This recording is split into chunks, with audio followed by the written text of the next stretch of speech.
കാലഘട്ടത്തിൽപ്പെട്ട Hisham Ibnu Amr Ibnu റബീഅ നന്നായി നടന്നിട്ടുണ്ടോ എന്ന് അദ്ദേഹം അവർക്കിടയിൽ എപ്പോഴും വലിയ പദവിയും സ്ഥാനവും ഉണ്ടായിരുന്ന വ്യക്തികളിൽ ഒരാളാണ്. അദ്ദേഹം സുഹൈർ ഇബ്നു അബി ഉമയ്യയുടെ അരികിൽ ചെന്നു. അവർ രണ്ടുപേരും നേതാക്കന്മാരാണ്. സുഹൈറിനോട് അദ്ദേഹം പറഞ്ഞു, لقد رضيت أن تأكل الطعام وتلبس ثيابه وتنكح النساء وأخوالك حيث قد علمت. സുഹൈർ, നീ ഇവിടെ ഭക്ഷണം കഴിക്കുന്നു, വെള്ളം കുടിക്കുന്നു, എൻ്റെ കുടുംബത്തിലുള്ളവർ വിവാഹം കഴിക്കുന്നു. എന്നാൽ ഇതാ ബനു ഹാഷിമുകാർ, ബനുൽ മുത്തലിബുകാർ അവർക്കിതൊന്നും സാധിക്കുന്നില്ല, അവർ പ്രയാസത്തിലാണ്. എങ്ങനെ നിനക്ക് ഈ പറഞ്ഞ കാര്യങ്ങളെല്ലാം സന്തോഷത്തോടുകൂടി ഇതൊക്കെ ചെയ്യാൻ സാധിക്കുന്നു? അപ്പോൾ അദ്ദേഹം പറഞ്ഞു, വൈഹക യാ ഹിഷാം, ഹിഷാം ഞാൻ എന്തു ചെയ്യാനാണ്? ഫമാദാ അസ്നഉ ഇന്നമാ അന റജുലുൻ വാഹിദ്, ഞാൻ ഒരാൾ മാത്രം വിചാരിച്ചതുകൊണ്ട് എന്തു ചെയ്യാനാണ്? എനിക്ക് ഈ പറഞ്ഞ ബഹിഷ്കരണത്തിനെതിരെ, ഉപരോധത്തിനെതിരെ ഒറ്റക്ക് സംസാരിക്കാൻ സാധിക്കുകയില്ല. അതുകൊണ്ട് ഒരാൾ കൂടി എന്നോടൊപ്പം ഉണ്ടായിരുന്നു എങ്കിൽ എന്തെങ്കിലും ചെയ്യാൻ ശ്രമിക്കാമായിരുന്നു. ഇത് കേട്ടപ്പോൾ ഹിഷാം പറഞ്ഞു, ഖദ് വജദ്ത റജുല, എങ്കിൽ ഒരാളുണ്ട്. അപ്പോൾ അദ്ദേഹം പറഞ്ഞു, മൻഹു, ആരാണ് ഇനിയുള്ളത്? അന, ഞാനുണ്ട്. നിനക്ക് ഒരാളെയാണ് വേണ്ടത് എങ്കിൽ ഞാൻ വരാം. അപ്പോൾ സുഹൈർ അദ്ദേഹം പറഞ്ഞു, ഇബ്ഗിനാ റജുലൻ സാലിസ, മൂന്നാമതൊരാൾ കൂടി വേണം, നീ കൂടി ഉണ്ടായതുകൊണ്ട് കാര്യമാണ്, മൂന്നാളുകൾ വേണം. അങ്ങനെ അദ്ദേഹം മുത്ഇം ഇബ്നു അദിയുടെ അരികിൽ ചെന്നു. ജുബൈർ ഇബ്നു മുത്ഇം അദ്ദേഹത്തിന്റെ പിതാവാണ്, മുത്ഇം ഇബ്നു അദി. മുത്ഇം ഇബ്നു അദിയുടെ അരികിൽ ചെന്നുകൊണ്ട് ഹിഷാം അദ്ദേഹം പറഞ്ഞു, ഇതാ ബനു അബ്ദു മനാഫുകാരിൽപ്പെട്ട കബീലകൾ, ബനു ഹാഷിമുകാർ, ബനുൽ മുത്തലിബുകാർ ഇവിടെ പ്രയാസങ്ങൾ അനുഭവിച്ചു കൊണ്ടിരിക്കുന്നു. താങ്കൾ ഇത് നോക്കി സാക്ഷിയായി ഇവിടെ ജീവിക്കുന്നു, ഇത് ശരിയാണോ? നാട്ടിലെ ഒരു പ്രമാണിയായിരുന്നു മുത്ഇം ഇബ്നു അദി. അദ്ദേഹം പറഞ്ഞു, വൈഹക മാ അസ്ന, ഞാൻ എന്തു ചെയ്യാനാണ്? ഇന്നമാ അന റജുലുൻ വാഹിദ്, ഞാനാകെ ഒരാൾ മാത്രമാണുള്ളത്. അപ്പോൾ സുഹൈർ അദ്ദേഹം പറഞ്ഞു, എങ്കിൽ എനിക്ക് രണ്ടാമതൊരാളെ കൂടി അറിയാം. അതാരാണ്? അദ്ദേഹം പറഞ്ഞു, ഞാനുണ്ട്, മുത്ഇം താങ്കളോടൊപ്പം ഞാൻ നിൽക്കാം. അദ്ദേഹം പറഞ്ഞു, എങ്കിൽ മൂന്നാമതൊരാൾ കൂടി വേണം, അതും ഞാൻ കണ്ടെത്തിയിട്ടുണ്ട്. ആരാണ് മൂന്നാമത്തെ ആൾ? സുഹൈറുണ്ട്, സുഹൈറുണ്ട്, ഹിഷാമുണ്ട്, മുത്ഇമുണ്ട്. മുത്ഇം ഇബ്നു അദി മുസ്ലിമീങ്ങളെ ധാരാളം സഹായിച്ച ആളുകളിൽ ഒരാളാണ്. അതുകൊണ്ടാണ് ബദർ യുദ്ധത്തിൽ തടവുകാരായി പിടിച്ച ആളുകൾ അവരെ മോചിപ്പിക്കുന്നതിന് വേണ്ടി ജുബൈർ ഇബ്നു മുത്ഇം നബി സല്ലല്ലാഹു അലൈഹി വസല്ലമയുടെ അരികിൽ വന്നപ്പോൾ ചില ആളുകളെ മോചിപ്പിക്കാൻ വേണ്ടി തടവുകാരായി പിടിച്ച ഖുറൈശികളിലെ നേതാക്കന്മാർ അവരെ വിട്ടുകിട്ടാൻ വേണ്ടി ജുബൈർ ഇബ്നു മുത്ഇം നബിയുടെ സഹാബിയായ ആളാണ്. നബി സല്ലല്ലാഹു അലൈഹി വസല്ലമയുടെ അരികിൽ മദീനയിലേക്ക് വന്നപ്പോൾ റസൂലുള്ളാഹി സ്വല്ലല്ലാഹു അലൈഹി വസല്ലം പറഞ്ഞു, താങ്കളുടെ പിതാവും മുത്ഇം എങ്ങാനും ഇവരുടെ കാര്യത്തിൽ എന്നോട് എന്തെങ്കിലും ആവശ്യപ്പെട്ടിരുന്നു എങ്കിൽ ഞാൻ ഇവരെ എല്ലാം തിരിച്ചയക്കുമായിരുന്നു, ഒന്നും വാങ്ങിക്കില്ലായിരുന്നു. ഒരു മോചനദ്രവ്യവും വാങ്ങിക്കാതെ മുത്ഇം ഇബ്നു അദി പറഞ്ഞിരുന്നു എങ്കിൽ ഞാൻ ഇവരെ എല്ലാം തിരിച്ചയക്കുമായിരുന്നു. മദീനയിൽ നബി സല്ലല്ലാഹു അലൈഹി വസല്ലം അവിടുത്തെ സഹായിച്ച, മക്കയിൽ അവിടുത്തെ സഹായിച്ച ആളുകളെ അവിടുന്ന് പരിഗണിച്ചിരുന്നു, വളരെയധികം പരിഗണിച്ചിരുന്നു. എന്തിനാ? അവിടുത്തോട് ശത്രുത കാണിച്ചവരെ വരെ നബി സല്ലല്ലാഹു അലൈഹി വസല്ലം അവർക്ക് വിട്ടുവീഴ്ച ചെയ്യുകയും അവരെ പരിഗണിക്കുകയും ചെയ്തിട്ടുണ്ട്. മക്ക വിജയിച്ചടക്കിയപ്പോൾ അബൂ സുഫിയാൻ നബി സല്ലല്ലാഹു അലൈഹി വസല്ലമയുടെ അരികിൽ വന്നു. റസൂലുള്ളാഹി സ്വല്ലല്ലാഹു അലൈഹി വസല്ലം അബൂ സുഫിയാനെ പരിഗണിച്ചു എന്ന് മാത്രമല്ല, അബൂ സുഫിയാൻ തൻ്റെ നാട്ടുകാരെ സംരക്ഷിക്കാൻ ഉദ്ദേശിച്ചു. അവിടുന്ന് മക്ക വിജയിച്ചടക്കാൻ പോവുകയാണ്. മക്കക്കാർ അവരെ നബി സല്ലല്ലാഹു അലൈഹി വസല്ലം വധിക്കുമോ എന്ന് അബൂ സുഫിയാന് പേടിയുണ്ട്. കാരണം അന്നത്തെ കാലഘട്ടത്തിൽ ഇങ്ങനെ ഉപദ്രവിച്ച ഒരു സമൂഹത്തെ കീഴടക്കിക്കൊണ്ടാണ് അവിടുന്ന് വരുന്നത്. അവിടുന്ന് ഇവരെ ആക്രമിക്കുമോ പേടിയുണ്ട്. അബൂ സുഫിയാൻ നബി സല്ലല്ലാഹു അലൈഹി വസല്ലമയോട് മക്കക്കാർക്ക് വേണ്ടി സംസാരിച്ചപ്പോൾ റസൂലുള്ളാഹി സ്വല്ലല്ലാഹു അലൈഹി വസല്ലം പറഞ്ഞു, അബൂ സുഫിയാന്റെ വീട്ടിൽ പ്രവേശിച്ചവരെല്ലാം നിർഭയരാണ്. അബൂ സുഫിയാനെ പരിഗണിച്ചതുകൊണ്ടാണ്. യഥാർത്ഥത്തിൽ പല യുദ്ധങ്ങളിലും ഇസ്ലാമിനും മുസ്ലിമീങ്ങൾക്കുമെതിരെ നേതൃത്വം നൽകിയ അബൂ സുഫിയാനാണ്. ആ അബൂ സുഫിയാനോടാണ് നബി സല്ലല്ലാഹു അലൈഹി വസല്ലം ഈ രൂപത്തിൽ പിന്നീട് പെരുമാറിയത്. അദ്ദേഹം ഇസ്ലാം സ്വീകരിക്കുകയും പിന്നീട് മുസ്ലിം ആവുകയും ചെയ്തിട്ടുണ്ട്. അങ്ങനെ മുത്ഇം ഇബ്നു അദി, അതുപോലെ ഹിഷാം, സുഹൈർ, ഈ മൂന്നാളുകൾ വന്നു. ഹിഷാം നാലാമത്തെ ആളായി അദ്ദേഹം അബുൽ ബഖ്തരിയുടെ അരികിൽ ചെന്നു. മുത്ഇം പറഞ്ഞു നാലാമതൊരാൾ കൂടി വേണം. അങ്ങനെ അബുൽ ബഖ്തരിയുടെ അരികിൽ ചെന്നു. അബുൽ ബഖ്തരിയും ഇതേപോലെ തന്നെ പറഞ്ഞു, എനിക്കാരുമില്ല, ഞാൻ ഒറ്റക്കാൻ, ഇന്നയാളുണ്ട് ഇന്നയാളുണ്ട് ഇന്നയാളുണ്ട്, 5 പേരായി. അങ്ങനെ പിന്നീട് അവർ ജംഅത്ത് ഇബ്നുൽ അസ്വദിന്റെ അരികിൽ ചെന്നു. അബ്ദുൽ മുത്തലിബിന്റെ മകനായിരുന്ന അസ്വദ്, അദ്ദേഹത്തിന്റെ മകനാണ് ജംഅയുടെ അരികിൽ ചെന്ന് അവരോട് സംസാരിച്ചു. ജംഅയും ഒപ്പം ചേർന്നു. അങ്ങനെ അവർ ഒരുമിച്ചിരുന്നു, കൂടിയാലോചിച്ചു, എന്തു ചെയ്യണമെന്ന് തീരുമാനമെടുത്തു. സുഹൈർ അദ്ദേഹം പറഞ്ഞു, അന അബ്ദഉക്കും, ഞാൻ നിങ്ങളിൽ ഈ കൂട്ടത്തിൽ ഈ കാര്യം അതിന് ആരംഭം കുറിക്കുന്നത് ഞാനായിരിക്കും. ഖുറൈശികളുടെ മുൻപിൽ ചെന്ന് സംസാരിക്കുമ്പോൾ ആദ്യം സംസാരിക്കുക ഞാനായിരിക്കും. അങ്ങനെ സുഹൈർ ഇബ്നു അബി ഉമയ്യ അദ്ദേഹം മക്കക്കാർക്കിടയിലേക്ക് കയറി ചെന്നു ഈ കാര്യങ്ങൾ സംസാരിക്കുന്നതിന് വേണ്ടി. അങ്ങനെ സുഹൈറും കൂട്ടരും ഇത് സംസാരിക്കുന്ന അതേ സന്ദർഭത്തിൽ തന്നെ നബി സല്ലല്ലാഹു അലൈഹി വസല്ലം ഒരിക്കൽ അബൂ ത്വാലിബിനോട് പറഞ്ഞിരുന്നു, അബൂ ത്വാലിബ് ഈ ഉപരോധം അവസാനിക്കാനായിട്ടുണ്ട്. നബി സല്ലല്ലാഹു അലൈഹി വസല്ലം അബൂ ത്വാലിബിനോട് അവിടുന്ന് പറഞ്ഞു, ഇവർ നമ്മെ ബഹിഷ്കരിച്ചുകൊണ്ട് കഅബയിൽ അതിൻ്റെ ഉള്ളിൽ എഴുതി വെച്ചിട്ടുള്ള സഹീഫ, ആ പറയുന്ന ഏട്, അത് മുഴുവൻ ചിതൽ തിന്നു കഴിഞ്ഞിട്ടുണ്ട്.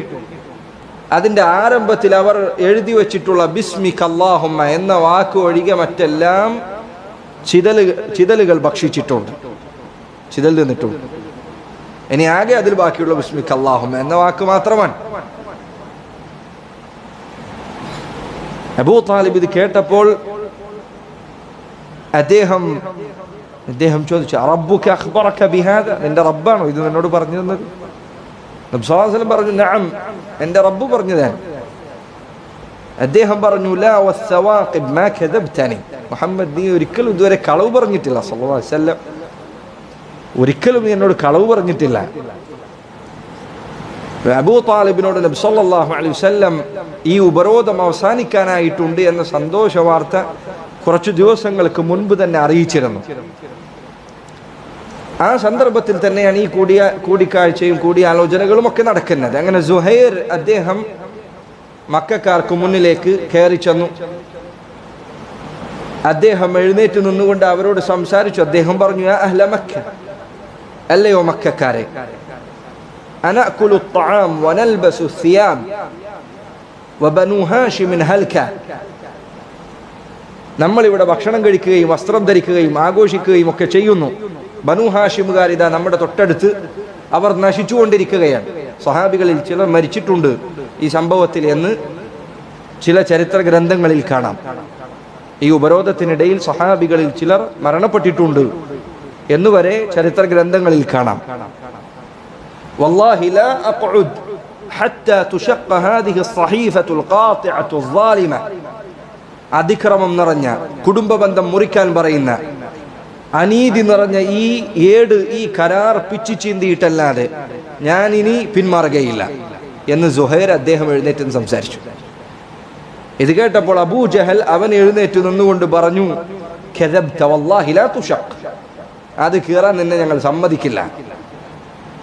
അങ്ങനെ അബൂ ജഹൽ എതിർപ്പുമായി വന്നപ്പോൾ ഉടനടി ജംഅ അദ്ദേഹം എഴുന്നേറ്റ് നിന്നു. അദ്ദേഹം പറഞ്ഞു, അൻത വല്ലാഹി അക്ദബ്, നീയാണ് വലിയ കള്ളൻ, നീയാണ് കളവ് പറയുന്നത്. മാ റദീനാ കിതാബഹാ ഹൈസു കുതിബത്, ഈ കരാർ എഴുതിയ ആ സന്ദർഭത്തിൽ തന്നെ ഞങ്ങൾക്കൊന്നും ഇതിൽ തൃപ്തി ഉണ്ടായിരുന്നില്ല. നീ ഉണ്ടാക്കിയ കരാറാണ്, ഞങ്ങൾക്ക് ഇതിൽ തൃപ്തി അന്നേ ഉണ്ടായിരുന്നില്ല. അവർക്കിടയിൽ തർക്കമായി.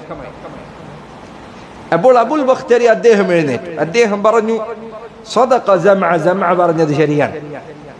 ലാ നർദ മാ കുതിബ ഫീഹാ വലാ നുഖറു ബിഹി, അതിൽ എഴുതിയതിലൊന്നും ഞങ്ങൾക്ക് തൃപ്തിയില്ല, ഞങ്ങളത് അംഗീകരിക്കുന്നുമില്ല. അബൂജഹൽ എതിർപ്പുമായി എഴുന്നേറ്റപ്പോൾ ഓരോരുത്തരായി അവർ മുന്നേ തീരുമാനിച്ച രൂപത്തിലായിരുന്നു. ഇതോടുകൂടി മുത്അയിം ഇബ്നു അദിയും അതുപോലെ തന്നെ ഹിശാം ഇബ്നു അംറുമെല്ലാം എഴുന്നേറ്റ് നിന്ന് സംസാരിച്ചു.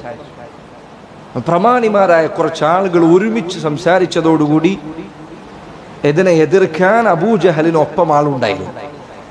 അപ്പോൾ ഉടനടി അവൻ പറഞ്ഞു, ഹാദാ അംറുൻ ഖുദിയ ബിലൈൽ, ഇത് നിങ്ങൾ രാത്രി തന്നെ തീരുമാനിച്ചുറപ്പിച്ച കാര്യമാണ്. തുശൂവിറ ഫീഹി ഫീ ഗൈരി ഹാദൽ മക്കാൻ, നിങ്ങൾ ഗൂഢാലോചന നടത്തി വന്നെത്തിയതാണ്. ഇത് മനസ്സിലായി. ആളുകൾ സംസാരിക്കാൻ ഓരോരുത്തരും എഴുന്നേറ്റ് നിന്ന് സംസാരിച്ചത് കണ്ടപ്പോൾ അവൻ പറഞ്ഞു, ഇത് ഗൂഢാലോചനയാണ്. അങ്ങനെ ഇരിക്കെ ഖുറൈശികളിൽപ്പെട്ട ചില ആളുകൾ ഇത് കീറുമെന്ന് അവർ, മറ്റു ചിലർ അതിനെ പ്രതിരോധിക്കുമെന്ന് ചില ആളുകൾ. അങ്ങനെ ഇരിക്കെ അബൂ താലിബ് അദ്ദേഹം ഖുറൈശികൾക്കിടയിലേക്ക് വന്നു. അബൂ താലിബ് തന്നോടൊപ്പമുള്ള ആളുകളെയും കൂട്ടി കഅബയുടെ പരിസരത്തേക്ക് വന്നെത്തി. ഖുറൈശികൾ അവരിൽ ചിലർ വിചാരിച്ചു ഉപരോധം കടുത്തത് കാരണം മുഹമ്മദിനെ സല്ലല്ലാഹു അലൈഹി വസല്ലം കയ്യിലേൽപ്പിക്കാൻ വേണ്ടിയാണ് ഇവർ വന്നിരിക്കുന്നത് എന്നാണ് അവർ ധരിച്ചത്. അവർ ചിലർ അങ്ങനെ വിചാരിച്ചു, ഉപരോധം സഹിക്കാൻ പറ്റാതെ ഇനി എന്നാൽ നിങ്ങൾ മുഹമ്മദിനെ എടുത്തോളൂ സല്ലല്ലാഹു അലൈഹി വസല്ലം എന്ന് പറയാനായിരിക്കും അവർ വന്നിരിക്കുന്നത് എന്ന് ചില ആളുകൾ വിചാരിച്ചു. അബൂ താലിബ് അദ്ദേഹം എഴുന്നേറ്റ് നിന്നുകൊണ്ട് പറഞ്ഞു, ഖദ് ഹദസത് ഉമൂറുൻ ബൈനനാ വബൈനക്കും, നമുക്കും നിങ്ങൾക്കും ഇടയിൽ ഇത്രയും പ്രശ്നങ്ങൾ ഉണ്ടായിരിക്കും. അതുകൊണ്ട് നിങ്ങൾ മുൻപ് എഴുതിയ ആ കരാറുണ്ടല്ലോ അത് നിങ്ങൾ കൊണ്ടുവരും. നബി സല്ലല്ലാഹു അലൈഹി വസല്ലം പറഞ്ഞിരിക്കുന്നു, ഈ കരാർ ചിതൽ ഭക്ഷിച്ചിട്ടുണ്ട്. ഇത് കഅബയുടെ ഉള്ളിലാണ്, ആളുകൾ എപ്പോഴും കയറി നോക്കുന്ന സ്ഥലമല്ല. പ്രത്യേകിച്ച് ഖുറൈശികൾ കഅബയുടെ ഉയരം കൂട്ടിയത് തന്നെ അവർക്കിഷ്ടമുള്ളവരെ കയറ്റാനും അവർക്കിഷ്ടമുള്ളവരെ തടയാനുമാണ്. ഇവിടെ എല്ലാവരും കയറി നോക്കുന്ന സ്ഥലമല്ല, അവിടേക്ക് എല്ലാവർക്കും പ്രവേശനമില്ല. അതുകൊണ്ട് നിങ്ങൾ നിങ്ങളുടെ ഈ പറയുന്ന ഏട് നിങ്ങൾ കൊണ്ടുവരിക, ഈ വിഷയത്തിൽ നമുക്കൊരു തീരുമാനമുണ്ടാക്കാം. എന്നിട്ട് അവർ പോകുന്നതിന് മുൻപ് അബൂ താലിബ് അദ്ദേഹം പറഞ്ഞു, എൻ്റെ സഹോദരപുത്രൻ മുഹമ്മദ് സല്ലല്ലാഹു അലൈഹി വസല്ലം എന്നോട് പറഞ്ഞിരിക്കുന്നു, നിങ്ങൾ ഈ എഴുതി വെച്ച ഏടുണ്ടല്ലോ അതിൽ ബിസ്മിക അല്ലാഹുമ്മ എന്ന വാക്ക് ഒഴികെയുള്ളതെല്ലാം ചിതൽ ഭക്ഷിച്ചിരിക്കുന്നു എന്ന്. അതുകൊണ്ട് ഞാനിതാ നിങ്ങൾക്ക് മുൻപിൽ ഒരു കാര്യം അവതരിപ്പിക്കുകയാണ്. മുഹമ്മദ് സല്ലല്ലാഹു അലൈഹി വസല്ലം അവിടുന്ന് പറഞ്ഞത് സത്യമാണ് എങ്കിൽ, നിങ്ങളുടെ ഈ കരാർ ചിതൽ ഭക്ഷിച്ചിട്ടുണ്ട് എങ്കിൽ, അത് കഅബയിലില്ല എങ്കിൽ, മുഹമ്മദ് നബി സല്ലല്ലാഹു അലൈഹി വസല്ലം പറഞ്ഞത് സത്യമാണ് എങ്കിൽ നിങ്ങൾ ഈ ഉപരോധം അവസാനിപ്പിക്കണം. അതല്ല, ആ കരാർ ഇപ്പോഴും അതുപോലെ അവിടെ തന്നെ ബാക്കിയുണ്ട് എങ്കിൽ ഞങ്ങൾ നിങ്ങൾക്ക് മുഹമ്മദിനെ ഏൽപ്പിച്ച് നൽകാം സല്ലല്ലാഹു അലൈഹി വസല്ലം. നിങ്ങൾ എന്തു വേണമെങ്കിലും ചെയ്തോളൂ. അങ്ങനെ ഖുറൈശികൾ അവർ കഅബ തുറന്നു നോക്കിയപ്പോൾ ഈ ഏടുണ്ട് ബിസ്മിക അല്ലാഹുമ്മ എന്ന വാക്ക് ഒഴികെയുള്ള മറ്റെല്ലാ ഭാഗങ്ങളും ചിതൽ ഭക്ഷിച്ചിരിക്കുന്നു. ഇത് കണ്ടപ്പോൾ അവർക്ക് മനസ്സിലായി ഇത് യാഥാർത്ഥ്യമാണ്. പക്ഷെ അവരെപ്പോഴും പറയാറുണ്ടായിരുന്നത് പോലെ അവർ പറഞ്ഞു, മുഹമ്മദ് വലിയ സാഹിറാണ്, മാരണക്കാരനാണ്, അവൻ്റെ സിഹറിൽപ്പെട്ടതാണ്, മാരണത്തിൽപ്പെട്ടതാണ്. എപ്പോഴും പറയാറുണ്ടായിരുന്ന വാക്കാണ്. നബി സല്ലല്ലാഹു അലൈഹി വസല്ലം അവിടുത്തെ സാഹിർ എന്ന് അവർ എപ്പോഴും എന്ത് അത്ഭുതമുണ്ടായാലും സാഹിർ എന്ന് പറയും. പല ആളുകളെയും അവർ തടഞ്ഞത് തന്നെ അങ്ങനെയാണ്. അടുത്തേക്ക് ചെല്ലരുത്, സംസാരിക്കരുത്, മാരണക്കാരനാണ്, സാഹിറാണ്. അതുകൊണ്ട് സംസാരിച്ചാൽ ചിലപ്പോൾ സിഹറിൽ വീഴ്ത്തും. നീ ചിലപ്പോൾ മറുപടി പറയാന്നുള്ള പ്രതീക്ഷയിലൊക്കെ പോകും, പക്ഷേ നിന്നെ പെടുത്തിയിട്ടേ. അത് കേട്ടിട്ടാണ് ഒരാൾ അവസാനം അയാൾ നബി സല്ലല്ലാഹു അലൈഹി വസല്ലമയെ ചികിത്സിച്ചു മാറ്റാൻ വേണ്ടി ചെന്നു. ഒരാൾ പറഞ്ഞു, നിങ്ങൾ ഇങ്ങനെ പറയുന്നത് സാഹിറാണ്, മാരണക്കാരനാണ് എന്ന്, ഭ്രാന്തുണ്ട് എന്ന്, ഞാനൊന്ന് പോയി ചികിത്സിക്കട്ടെ. ഞാൻ കുറേ ആളുകളെ ചികിത്സിച്ചയാളാണ്. നബി സല്ലല്ലാഹു അലൈഹി വസല്ലമയുടെ അരികിൽ ചെന്ന് ഇയാൾ പറഞ്ഞു, ഞാൻ ചികിത്സിക്കാൻ വേണ്ടി വന്നതാണ്, അതുകൊണ്ട് എന്താണ് പ്രശ്നം എന്ന് അറിയാൻ വേണ്ടി വന്നതാണ്.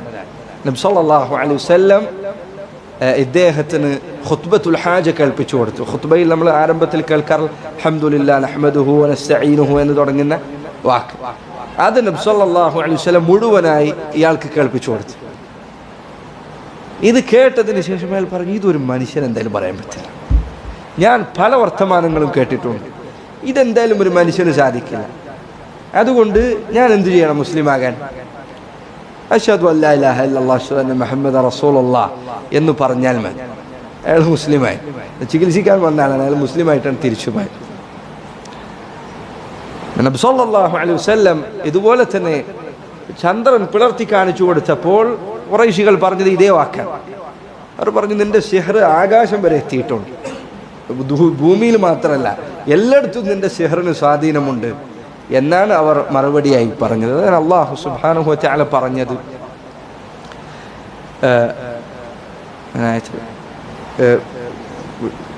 അതൈത ബികുല്ലി ആയത്തിൻ, അല്ലാഹുവിൻ്റെ റസൂലെ എല്ലാ ദൃഷ്ടാന്തങ്ങളും നിങ്ങൾ അവർക്ക് കാണിച്ചു കൊടുത്താലും, എല്ലാ അത്ഭുതങ്ങളും കാണിച്ചു കൊടുത്താലും അവർ സ്വീകരിക്കുകയില്ല.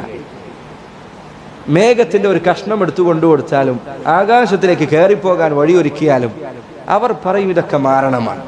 ഇതേപോലെ ഈ കാലഘട്ടത്തിലെ നിരീശ്വരവാദികൾ, യുക്തിവാദികൾ, ബഹുഭൂരിപക്ഷം വരുന്ന നിഷേധികൾ, അവരുടെ കാര്യം ഇതുപോലെയാണ്. ഇതങ്ങ് തിരിച്ചറിഞ്ഞാൽ, ഇതും കൂടി അങ്ങ് മനസ്സിലായാൽ ഞാൻ മുസ്ലിമാവെന്ന് പറയും, അല്ലെങ്കിൽ ഇതും കൂടി മനസ്സിലായാൽ ഞാൻ വലിയ വെല്ലുവിളി പറയും. അത് ബോധ്യപ്പെടുത്തിക്കൊള്ളാൻ വേറൊരു പ്രശ്നം കൂടിയുണ്ട്. അവൻ ഒരിക്കലും തൃപ്തനാവുകയില്ല. അവൻ്റെ തോന്നിവാസത്തിൽ ജീവിക്കാൻ ആഗ്രഹിക്കുന്നു എന്നതാണ് യാഥാർത്ഥ്യം. അങ്ങനെ അബൂ താലിബ് അദ്ദേഹം ഈ പറഞ്ഞ കാര്യം കാണിച്ചു കൊടുത്തു. അവർ നബി സല്ലല്ലാഹു അലൈഹി വസല്ലമയെ അംഗീകരിക്കാൻ തയ്യാറായില്ല. അങ്ങനെ അബൂ താലിബും കൂട്ടരും അവർ ശഅബ് അബി താലിബിലേക്ക് തന്നെ തിരിച്ചുപോയി. എന്നാൽ ഞാൻ നേരത്തെ പറഞ്ഞ ഈ സംഘം ആളുകൾ, സുഹൈറും ഹിഷാമും അടങ്ങുന്ന, അബുൽ ബഖ്തരി അടങ്ങുന്ന ഈ സംഘം ആളുകൾ, അവർ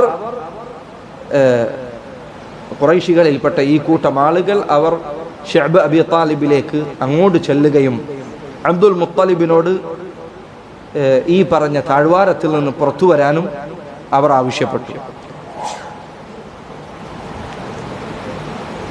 അവരെല്ലാം ആയുധം ധരിച്ച്, ഖുറൈശികളിലെ പ്രമാണിമാരായ ആളുകൾ, അവരെ പിൻപറ്റുന്നവർ, അവരെല്ലാം ആയുധങ്ങൾ ധരിച്ച്